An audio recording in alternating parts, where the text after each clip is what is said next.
Bienvenue, chers téléspectateurs, dans votre tribune d'expression et réflexion. Je cite l'émission L'éditorial. Je suis très content de vous la présenter encore une fois de plus ce mercredi 25 octobre 2023. 2023, une année électorale 2023 où tous les Congolais iront justement aux urnes pour encore une fois de plus élire ou rélire leurs candidats, ceux-là qui ont mérité, ceux-là qui ont travaillé pour la chose publique, ceux-là qui ont donné le meilleur pour l'avancement de notre très cher et beau pays. Je cite la République démocratique du Congo. Alors, en ces jours, nous allons justement parler encore une fois de plus des élections. Les élections, le scrutin de 2023, qu'est-ce qui va réellement se passer? On a vu de l'autre côté, il y a beaucoup de réactions de politiques, de candidats à la prochaine élection, je cite présidentielle. À l'occurrence, il y a Denis Mukwege et récemment, nous avons encore vu, il y a déjà un point de presse de Martin Fayulu qui, jusque-là, est en train de s'épasser. Alors, on ne sait pas qu'est-ce que ce dernier cherche réellement. Est-ce qu'ils sont là justement pour essayer de laver leur peau ou encore chercher à salir le pot ou encore le statut des autres candidats? Et ce sont des questions que nous allons répondre avec notre invité. Lui, c'est qui? Ce maître Deogracias Musambu. Il est avocat au barreau plutôt de Kinshasa, Gombe. En même temps, chercheur à la faculté des droits à l'Université nationale de Kinshasa, l'UNIKIN en question. Et en même temps, il est aussi analyste politique à qui nous saluons et nous disons bonjour et bienvenue, maître. Bonjour, merci beaucoup de me recevoir sur votre beau plateau. Merci. En tout cas, je suis très honoré de partager une thématique à la fois mobilisatrice et évocatrice. Je crois que chaque prise de parole en public, monsieur le journaliste, c'est une prise de risque. Justement. Et j'accepte aujourd'hui de prendre cet risque et de discuter vraiment avec l'intelligentsia congolais qui va nous écouter pour discuter sur cette thématique. Voilà, je suis très content lorsque vous avez employé ces phrases disant que vous êtes là pour discuter sur le sujet qui engage la République démocratique du Congo et aussi vous étant Congolais que vous êtes. Alors aujourd'hui nous parlons un peu de ces sujets-là. Les élections de 2023, le premier mandat du chef de l'État en place ou en exercice politique jusque-là, Félix-Antoine Tshisekedi Tshilombo. Comment trouvez-vous déjà son bilan? Merci, c'est une question d'une importance capitale. Alors, en ce qui concerne le bilan du président Félix-Antoine Tshisekedi, les avis sont partagés. Les avis sont partagés puisqu'il est certes vrai que le bilan n'est pas vraiment satisfaisant, même si vous procédez par l'enquête du terrain, vous allez remarquer que ce n'est pas tous les Congolais qui partagera le même avis ou la même idée par rapport au bilan. Mais ce que je peux dire, c'est qu'il y a quand même des avancées qui attestent à ce que nous sommes en train de faire un pas en avant. Mais il y a d'autres segments ou d'autres, comment je peux dire, d'autres structures ou d'autres secteur, point qui ne marche pas très bien. Mais nous pensons qu'avec dans les jours et mois qui viennent, les choses vont aller à la roulette. Donc, en conclusion, je peux dire que le bilan n'est pas vraiment satisfaisant. Voilà. Le bilan n'est pas satisfaisant jusque-là. Mais on sous-entend qu'il semblerait d'ailleurs que certains opposants qui accusent justement le pouvoir en place d'être là justement pour essayer de reprendre encore le flambeau de la République démocratique du Congo pour les 5 ans qui vont s'y suivre pour bientôt. Et il y a pas mal de réactions. Mais comment trouvez-vous les réactions des opposants congolais par rapport au président en place jusque-là? Est-ce c'est pour essayer de salir celui-ci qui est au pouvoir ou chercher à se laver la peau partant de tout ce que nous avons vécu jusque-là? Il semblerait que l'opposition congolaise est fragile. Comment vous gérez cela?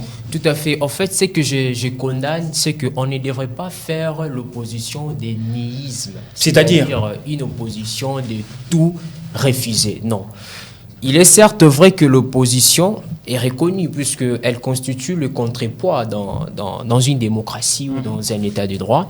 Mais il ne faudrait pas tout refuser. L'opposition si on observe, c'est une opposition qui refuse tout. C'est une opposition qui n'accepte pas, alors qu'il existe certains segments où, si on cite, on remarque quand même que le président, il est en train de s'efforcer dans un pays qui était presque au rabat. Il est en train de ramener petit à petit le Congo vers sa reconstruction, comme on pouvait dire. Donc, pour moi, j'estime qu'il faut que l'opposition puisse se mettre d'abord ensemble. L'opposition puisse mettre ensemble, réfléchir aussi sur des questions d'une haute importance. Quand vous parlez que la position puisse se mettre ensemble, je fais allusion que nous sommes dans une année électorale. Donc, chercher un candidat commun, est-ce que ça sera possible d'ailleurs? C'est ça la grande question, puisqu'on observe que l'opposition, on part dans une course de manière dispersée, chose qui n'est pas bonne, alors que si on part de cette manière, même si on veut conquérir le pouvoir, je crois que de cette manière dispersée, on ne devrait pas attendre c'est dont nous sommes en train de rêver. Donc, vous voulez dire que si aujourd'hui l'opposition congolaise cherchait à ne pas partir sur la même lignée, on va encore assister à une répétition du pouvoir en place en 2000. Tout à fait. C'est une manière aussi de laisser la voix au président de la République, puisque l'union sacrée, je ne suis pas le porte-parole, je signale, de l'union justement, sacrée. Oui. Mais seulement, en tant qu'analyste politique, j'observe, j'ai une appréhension des choses qui se passent. Voilà, je constate que si l'opposition part de cette manière, en tout cas, c'est un échec qui se dessine déjà.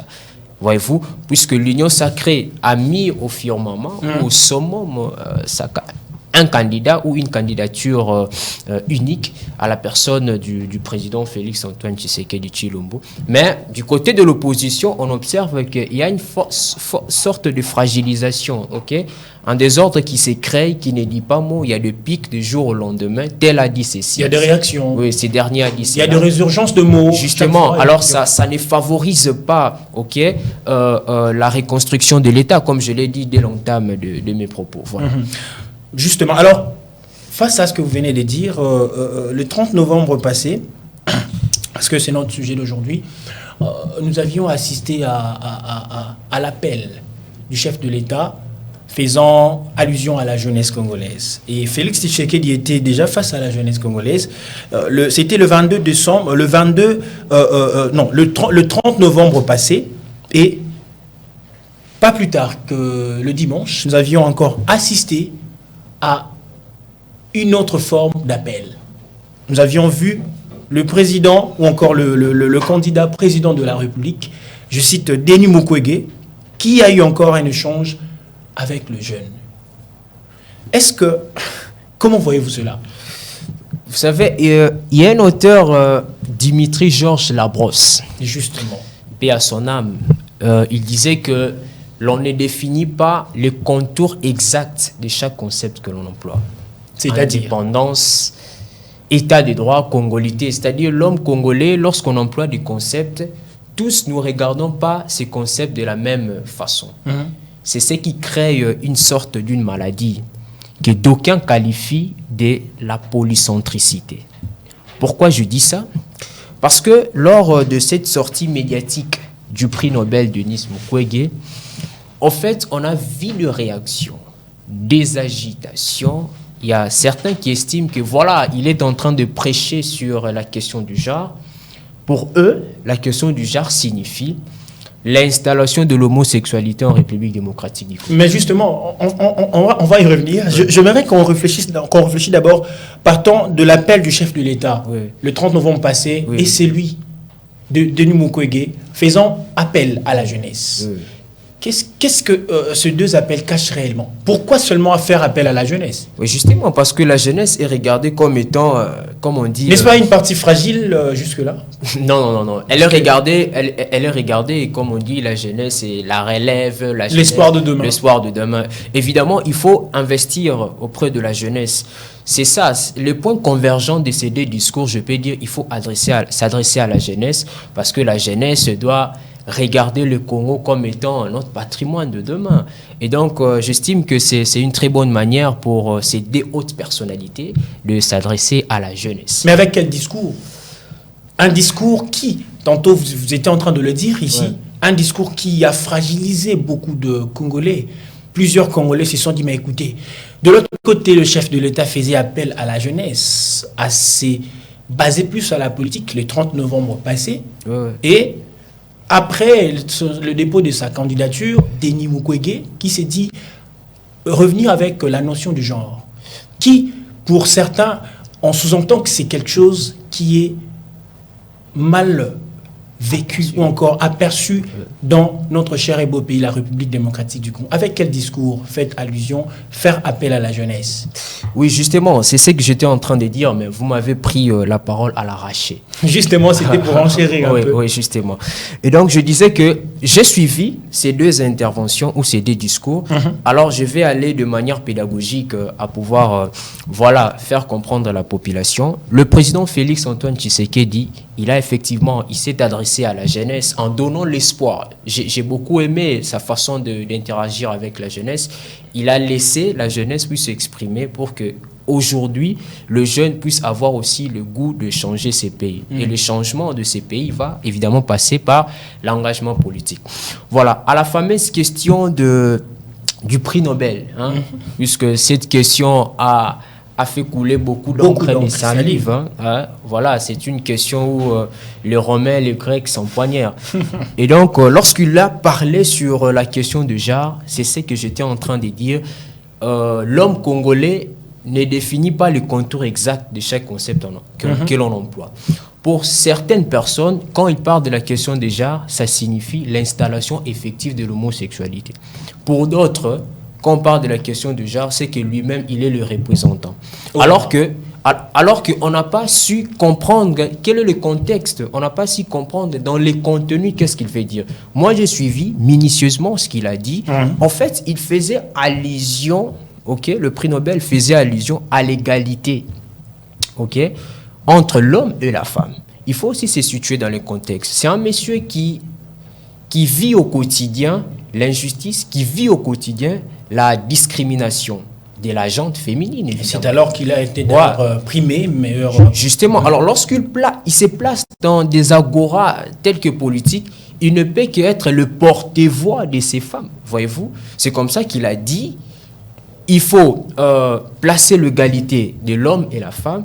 Il faut mettre en avant-plan aussi. Cette égalité doit se faire sentir déjà au niveau de l'engagement politique. Alors moi, je ne suis pas dans du sensationnel. Moi, je ne suis pas parmi ceux qui ramassent les débats dans la rue ou les arguments dans la rue, les transposer dans de tels milieux professionnels.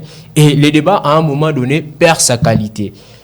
Les débats commence à devenir un débat des émotions, alors qu'on n'a pas maîtrisé la substance de ces contenus. Donc, vous voulez dire que le fait que on peut qualifier la population congolaise ou encore le politique de notre pays de ne pas avoir eu cette opportunité-là de bien comprendre minutieusement, méticuleusement le propos de Denis Mukwege. Tout à fait, c'est ce que je dis. Il y a même un professeur qui le dit chaque jour, il dit que nous souffrons de la polycentricité, voyez-vous. C'est ça la polycentricité. Donc, on n'a pas la même appréhension d'un seul concept.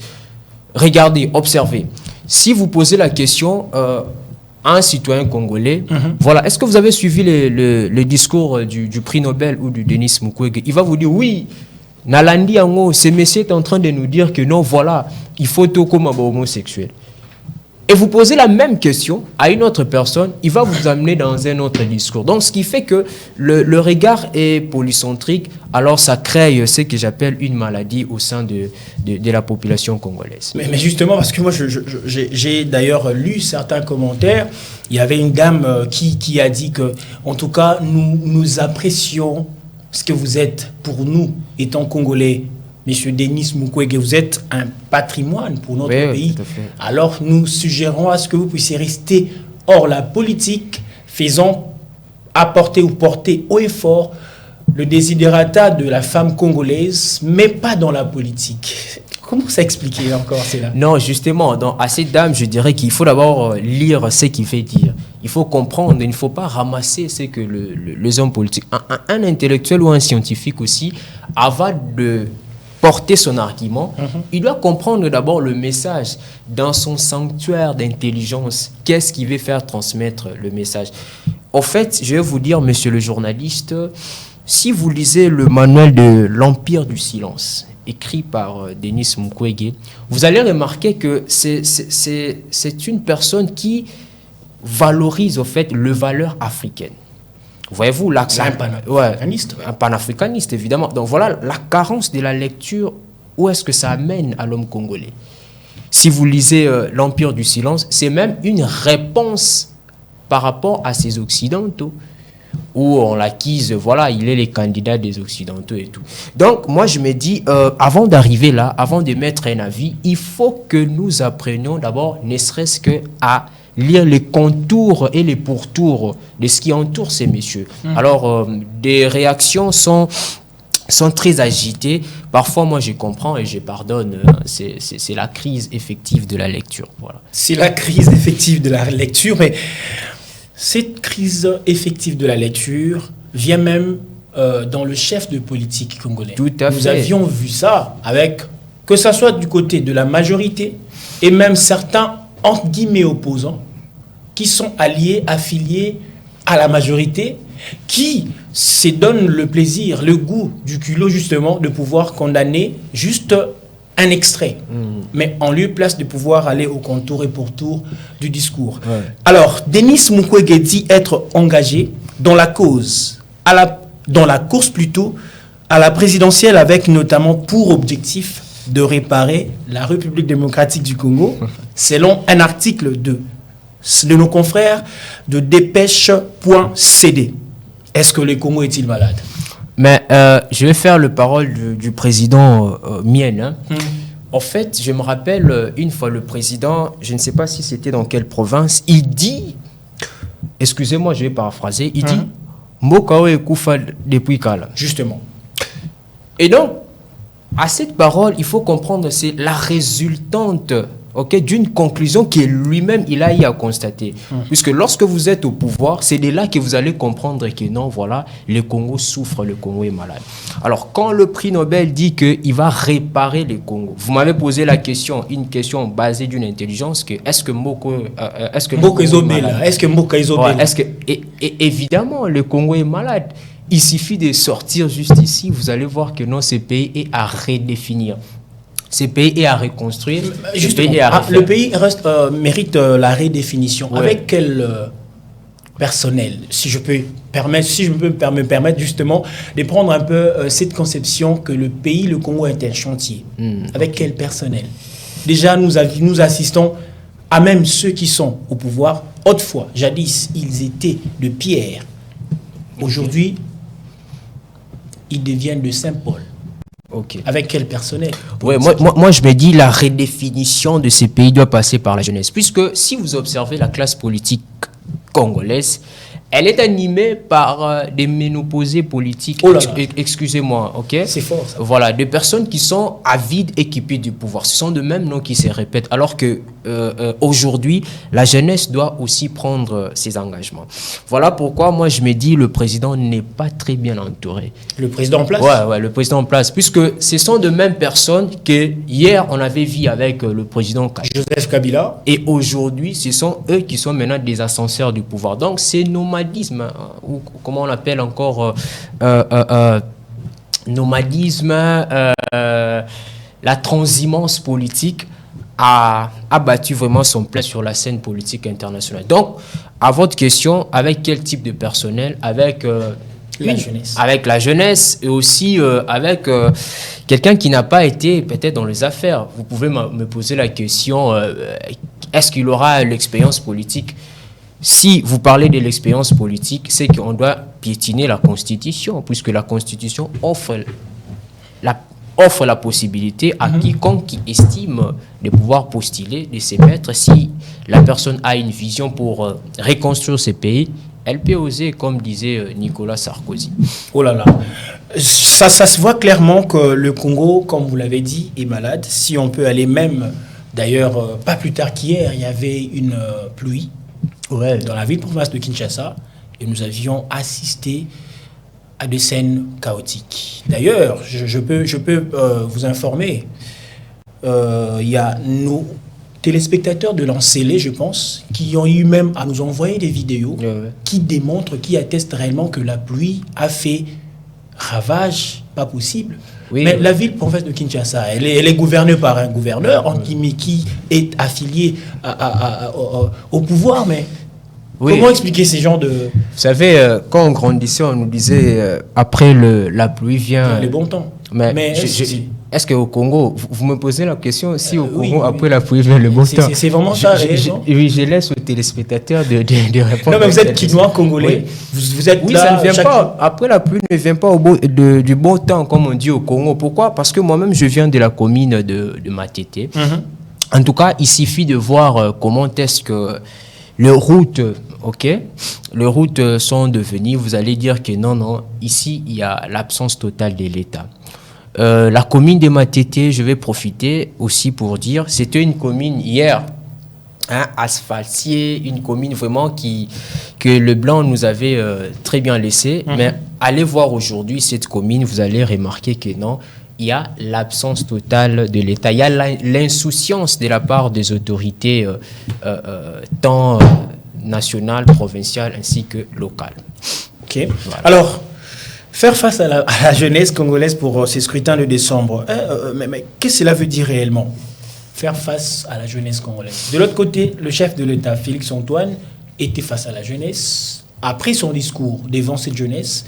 On a senti que la jeunesse a pris conscience. Okay. Et du coup, on a toute une liste, toute une litanie, je peux me permettre de dire ainsi, tout un chapelet de jeunes qui sont dans la politique actuellement. Ils sont vraiment actifs. Oui, tout à fait. De l'autre côté, Denis Mukwege vient, c'est comme s'il vient rajouter une plus-value à la jeunesse congolaise. Parce que dans ses propos, il cite d'ailleurs un verset biblique en disant que personne ne néglige ta jeunesse. Qui dit vrai entre les deux personnes? La question aurait pu être pourquoi la jeunesse? Voyez-vous, c'est parce qu'on a compris que aujourd'hui, la jeunesse d'aujourd'hui n'est plus une jeunesse de géniflexion. C'est-à-dire? Voyez-vous, c'est une jeunesse de géniflexion où on voyait les acteurs politiques piétiner sur la jeunesse. C'est comme qui disait Toké wana père, mais position ça n'engni. Bah tse biso balarte, bah mbonga batako, bah polo, moi soukali, moi miliki et puis bokei. Tout à fait. Donc jeunesse c'est ça le sou bah marche bien à bangoté. Ils ont compris. Voilà pourquoi les discours maintenant tournent autour de la jeunesse. Vous posez la question qui dit vrai, qui dit faux. À cette question, il faut se placer autour de ces gens qui ont participé à ces discours. Mais moi, j'ai suivi, je constate que ces deux hautes personnalités ont une forte considération de la jeunesse. C'est chose qui m'a beaucoup intrigué et j'ai remarqué que c'est un pas vers la redéfinition de ces pays qui doit passer par la jeunesse. Si aujourd'hui, les élections de 2023, plus particulièrement présidentielle, sera bel et bien là. Vous souhaiterez qu'il y ait Denis Mukwege et Félix Tshisekedi comme étant les protagonistes? Cette question me met pas mal à l'aise, mais en même temps, je dirais que le vote est secret. Moi, je suis avocat et donc je ne peux pas dire ici ce que je souhaite. C'est l'expression de la population, la volonté de la population que nous allons s'incliner par rapport à cette volonté. Donc, qui dirait, même si c'est le président Félix, même si c'est Denis Mukwege, en tout cas, si c'est la volonté de la population, moi, je vais fondamentalement m'adapter à cette volonté. D'accord. Alors, on va suivre justement cet extrait que va nous proposer la régie, partant de ce que nous sommes en train de parler. Ces sons de vidéos que nous avions eu à récolter justement pour essayer de réfléchir ensemble avec notre invité et avec vous, chers téléspectateurs. Si la technique nous peut justement nous aider, on va suivre cette vidéo et nous allons nous retrouver tout juste après. Vous les reconnaîtrez à leur langage. Ils vont vous amener des concepts venus d'ailleurs. On a entendu déjà parler des notions du genre. Au Congo, nous n'avons pas de problème d'orientation sexuelle. Vous reconnaîtrez ces gens-là lorsque leurs parrains vont leur donner un mot d'ordre pour se réunir, se mettre ensemble pour devenir plus forts. Mais ils vont se tromper, ils ne seront pas plus forts parce que c'est notre peuple qui est le plus fort. Voilà pourquoi je dis à l'étranger qu'il est temps de laisser tomber cette politique du passé qui consiste à soutenir des pantins et de penser pouvoir les faire élire contre la volonté du peuple. Vous devez rester vigilants jusqu'au bout. Ils croient que c'est eux seuls qui peuvent se mobiliser et rester devant les bureaux de vote. Bakosi, Binope Botikala devant les bureaux de vote. Vous allez rester devant les bureaux de vote jusqu'à la clôture du scrutin. D'autres à la fait, Nao Yabiso preuve. Vous reconnaîtrez ces gens-là par leur discours. Vous les reconnaîtrez lorsqu'ils se mettront ensemble. Et à ce moment-là, nous pourrons dire que nous avons vaincu. Parce que le combat est rude, comme je vous l'ai dit, mais le combat nous légué par notre leader et ses compagnons de lutte pour un Congo nouveau, un Congo fort, libre et prospère, ce combat, nous sommes en passe de le gagner. Et donc je dis aux étrangers, je dis à l'étranger, au lieu d'avoir des candidats à qui il va dicter sa volonté, il doit plutôt venir en République démocratique du Congo et nouer des partenariats publics et privés qui vont se mettre à la volonté de notre peuple. Tout le monde connaît mon combat pour les droits de la femme.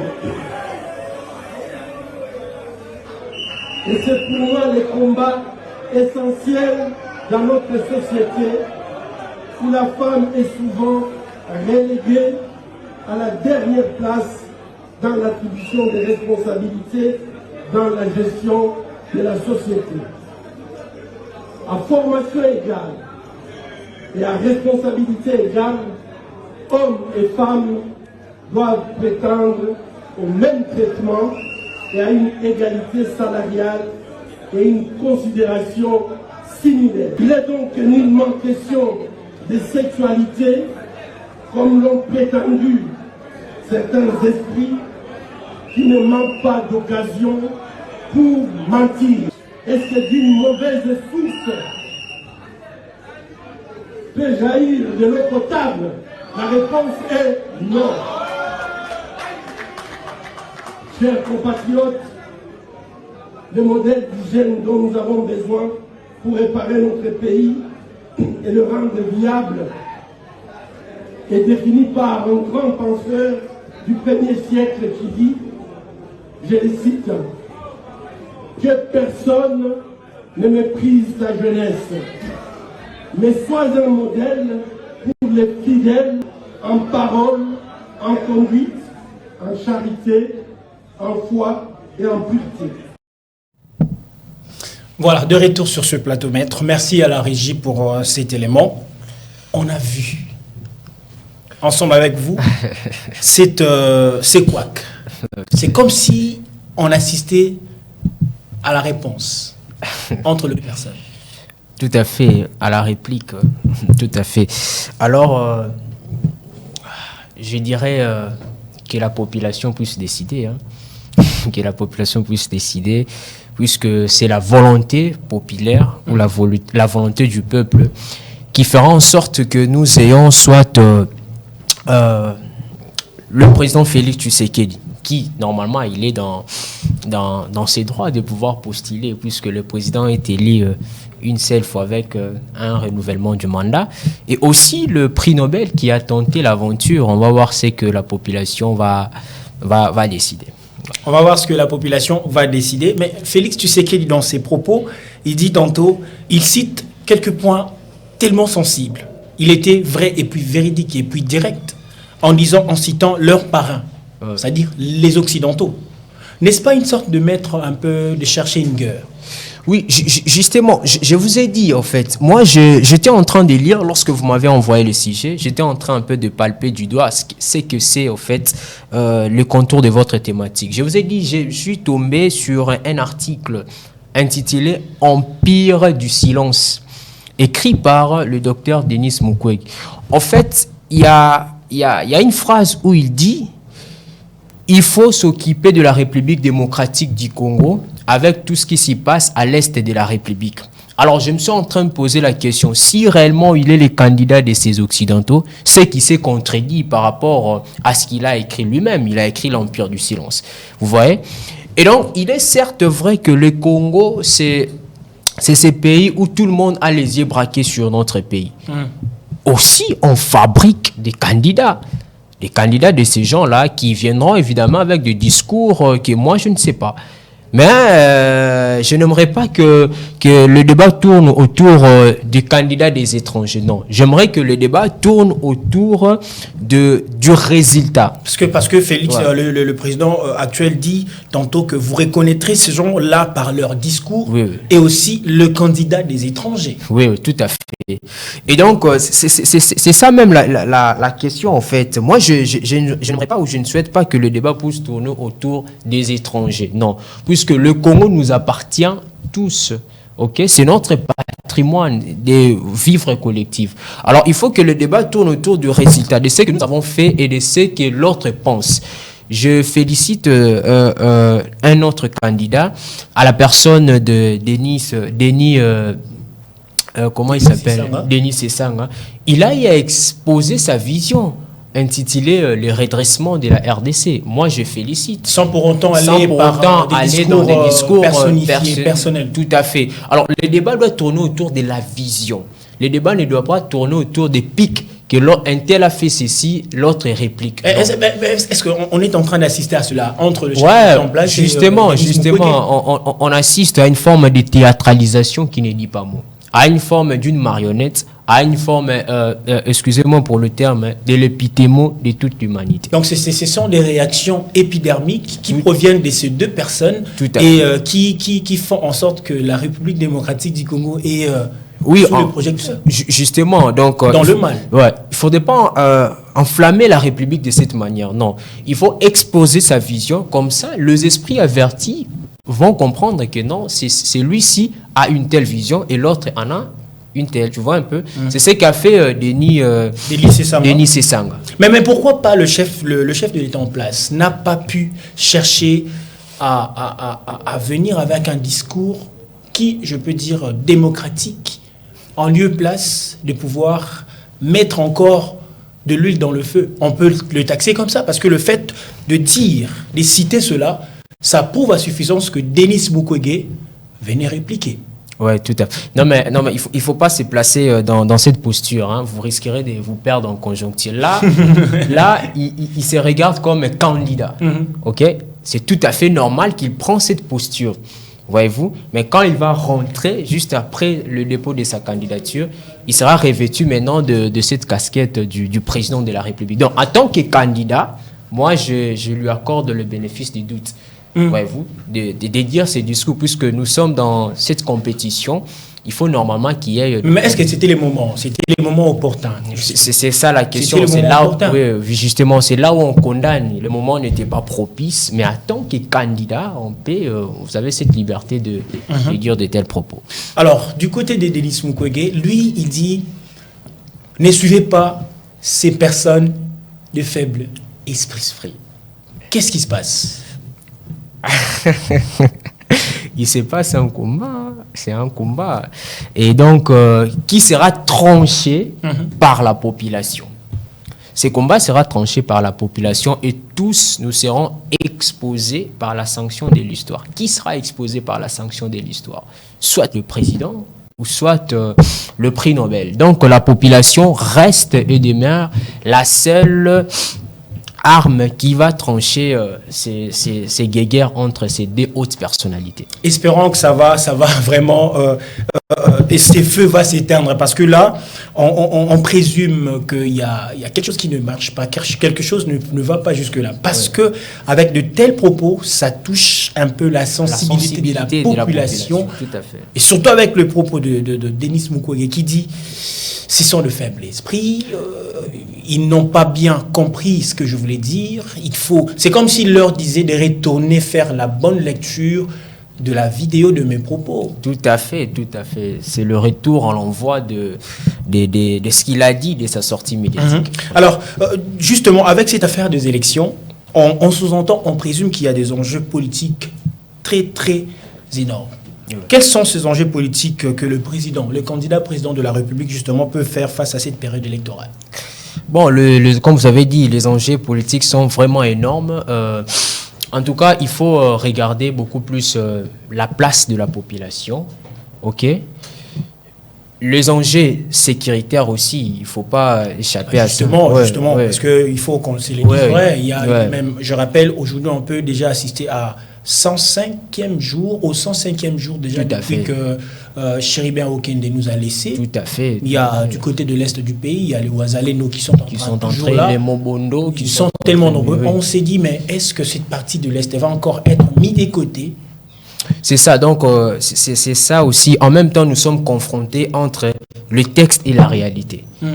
Le texte constitutionnel vous proscrit, vous donne en fait une contrainte, OK, légitime ou légale, en vous disant que voilà, le président, vous êtes dans l'obligation d'organiser les élections après chaque 5 ans de votre mandat.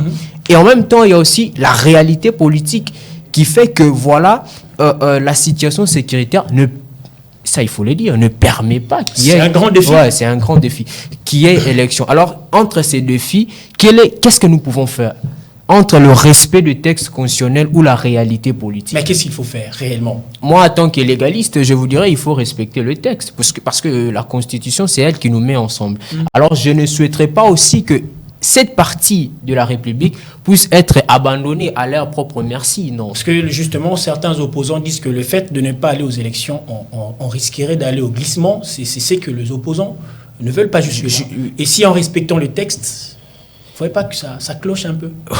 Oui, mais le plus important, parce que la seule manière d'accéder au pouvoir à ces jours, c'est les élections. Vous remarquerez qu'en Afrique, il y a cette tendance qui commence à élire de domicile, la tendance de prendre le pouvoir de manière anticonstitutionnelle. En tout cas, chose que nous ne souhaitons pas.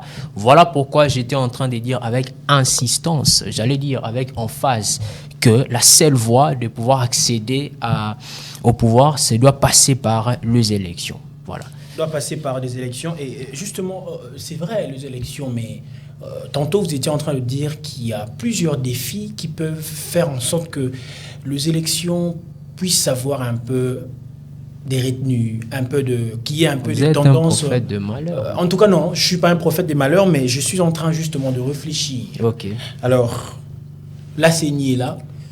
Il y a déjà, tous les batteries sont déjà en place. Ouais. Comment voyez-vous ces élections ou l'organisation de ces élections avec la CENI qui, pour certains opposants, elle est qualifiée d'être plus proche du pouvoir?